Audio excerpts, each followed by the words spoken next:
And now we're going to cover the cake in fondant. So the fondant of choice for me is Bakehouse, available from bakeries and cake decorating shops. And it only comes in white. I had heard a rumour that it now comes in colour, but I haven't seen that yet. And what I've done is I've coloured the fondant. So I've coloured it with violet, the Violet Wilton food gel. Again, cake decorating shops are online only for that. I pre-coloured it and I also pre-tylosed it. So I've put tylose in it already, which is the magic white powder.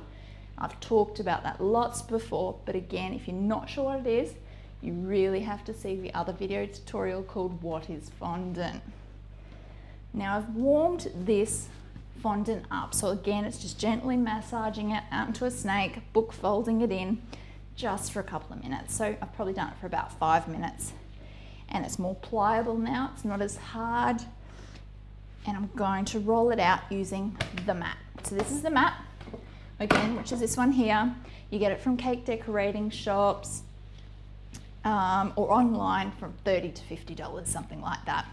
But I do cover all my cakes in fondant using the mat now. I don't use the bench method anymore because of so many benefits. But again, using the mat, I've got a whole nother video tutorial with all its advantages and how easy it is. So again, if you head to angelfoods.net, the video tutorial is called Covering a Cake in Fondant Using the Mat. I know, genius, right? All right, so to cover the cake in fondant, because it's a round cake, we're going to do it in a round shape.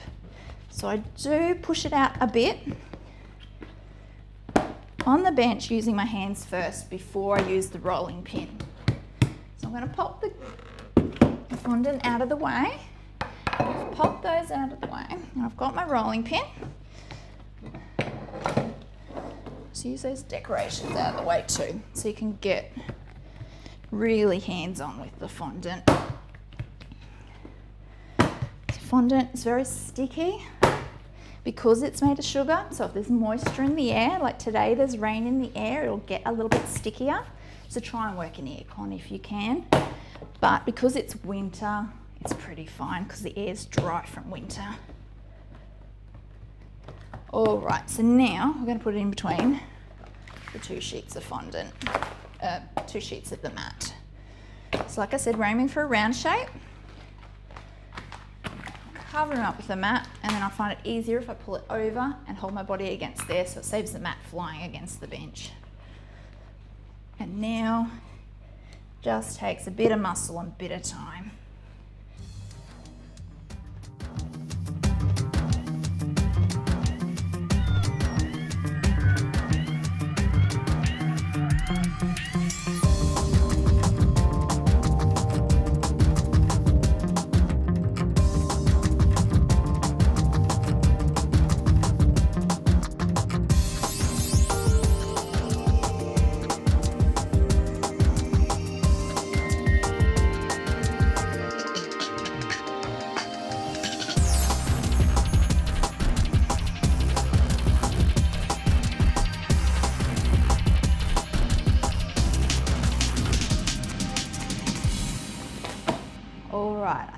It's the right size, so roll it out to the right thickness, depending on your experience, depends on the thickness. So again, check out my other tutorials on fondant to find that out.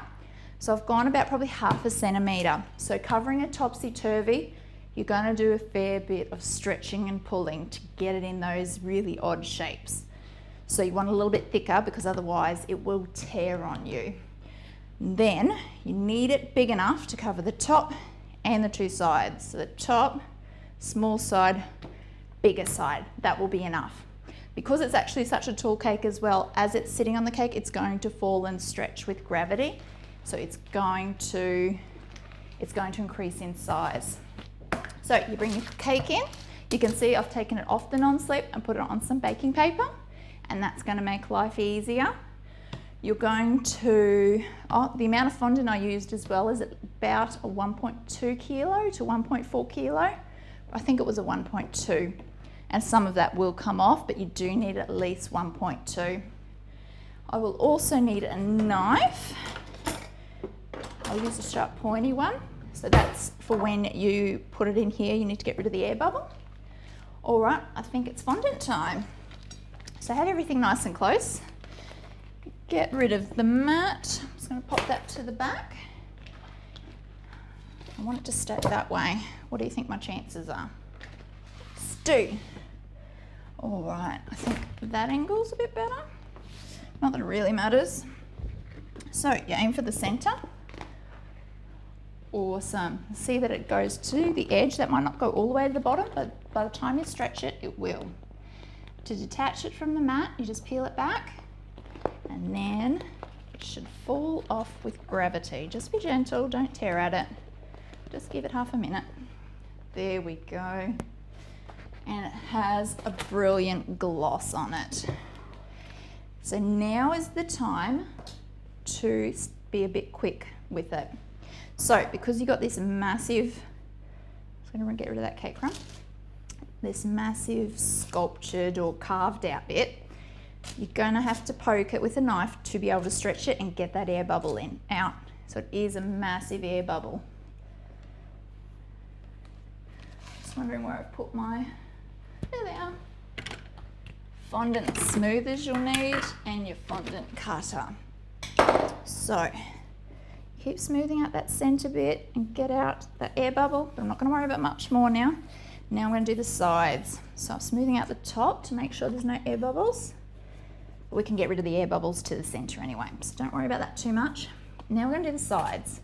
So because you've got such a carved out cake, it's going to be more difficult to cover flat. So you got to fluff the skirt. So you lift it up, fluff it, and then just encourage it down with this part of your hand, which is naturally curved. Again, fluff it. And you're only going down about an inch. You go down an inch each time. And you want to work as quickly as possible. So this would be something that I'd recommend not having the kids around for, because you can't stop what you're doing. You have to get it done before the fondant dries out and creates what's known as elephant feet. So it starts cracking or has a discoloration, I suppose, of the fondant. So I've gone down about 2 inches now, and I just keep fluffing to smooth it out. And back on this side again.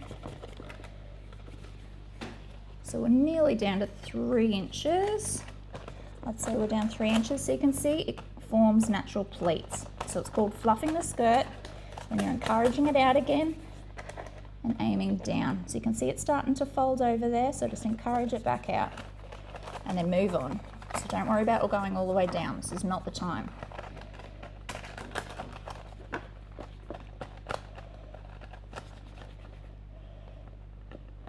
You'll see there's lots of excess fondant and lots of pleats, and that's because you've gone indented with this cake, whereas if it was straight up and down, it would be a little bit easier. All right, we're down 4 inches now. So flatten each pleat out as you come to it. So you lift it back up again, flatten it, and pat it down. Not all the way down, never all the way down.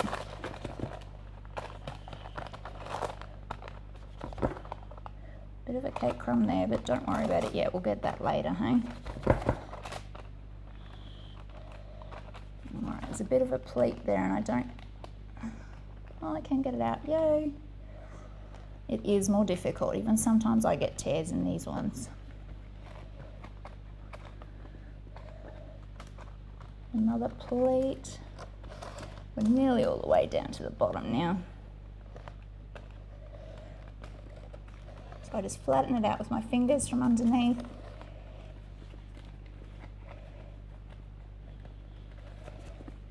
We're all the way down to the bottom on this side now. So I just need to get it all the way down on the larger side. So again, I'm flattening it out with my fingers, encouraging it down. And as you're encouraging it down, you're stretching it. So that's why you want it thicker, because as you're stretching it, this will be the time that it gets too thin that it tears.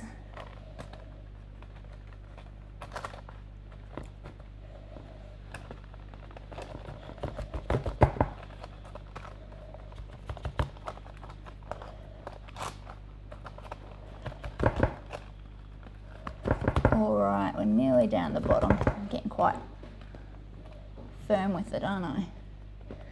So I'm just squishing these sides down. I'm going to get my fondant smoothers out then.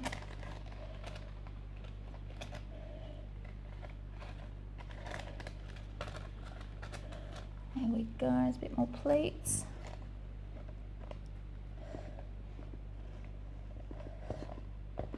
So just squish it down with your finger because we're going to get our fondant smoothers onto here now. Pretty good. So there's still a bit of air bubble in here that needs moulding out. So it's just using a tip of your finger to push that air bubble out. Fantastic, and I don't mind that because again, you're covering it up, it doesn't matter. All right, so fondant smoother time. Start with the top. If there's any air bubbles, encourage them that way to your obvious hole where air's going to come out. All right, and then do the sides. So it's an up-down action at the angle that the fondant is and the cake is.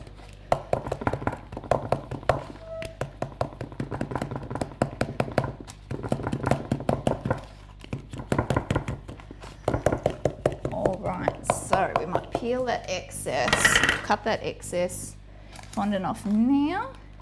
So that's why I use the pizza cutter. You can use a knife, but it is going to tear at the fondant a bit. So I recommend getting a pizza cutter or a specialist fondant cutting knife, like an X-Acto knife. I'm going about 1 millimetre or 2 away from the edge, just so I don't hit the ganache, hopefully. Awesome, and as you're peeling it away, you'll see some ganache got onto the fondant. So what you do is just cut that away. That goes in the bin, and then you can reuse this rest. So if you fold it up and put it in a bag straight away, I just don't have one handy this second, but we'll do that in a minute.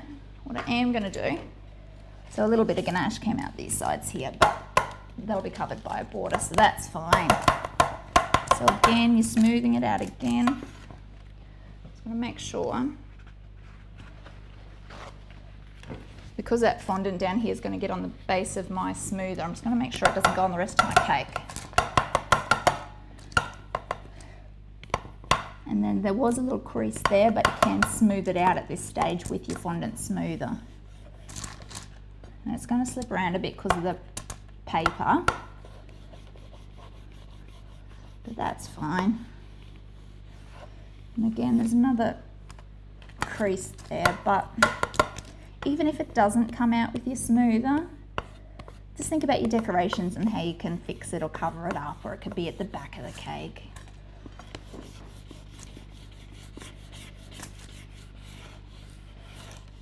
There we are, have a good old smooth.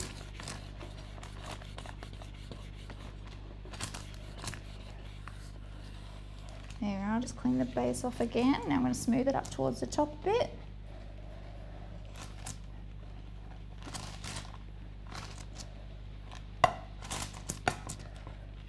All right, now I'm going to smooth the top again. So you're wanting that nice angle. So that angle of the Topsy Turvy.